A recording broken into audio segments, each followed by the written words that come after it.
کہ بھارتی سفارتی ترجیحات پر عالمی تحفظات بڑھ گئے ہیں۔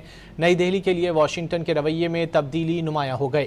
ہندوتوا کے انتہا پسند نظریے پر قائم مودی سرکار نے دفاع اور معیشت کے ساتھ خارجہ پالیسی کو بھی تباہ کر دیا۔ بھارتی جریدے اوپن میگزین کے مطابق واشنگٹن کی بھارت سے متعلق حکمت عملی تبدیل ہو چکی اور دونوں ممالک کے تعلقات پہلے جیسے نہیں رہے۔ امریکہ اب بھارت کو اسٹریٹجک شراکت دار نہیں بلکہ ایک ممکنہ معاشی حریف کے طور پر بھی دیکھ رہا ہے۔ دوسری جانب امریکی پالیسی میں پاکستان کی اہمیت بڑھ رہی ہے۔ بی جے پی نے امریکی ڈیپ اسٹیٹ پر بھارت کو غیر مستحکم کرنے کے لیے جھوٹے بیانیے استعمال کرنے کا الزام عائد کیا۔ امریکہ نے 2024 میں سابق بھارتی انٹیلیجنس افسر کے خلاف گرپتون سنگھ پنو کے قتل کی سازش کا مقدمہ بھی قائم کیا۔ امریکہ میں گوتم اڈانی پر فراڈ کے الزامات کو نئی دہلی میں مودی حکومت کے خلاف بالواسطہ اقدام سمجھا گیا۔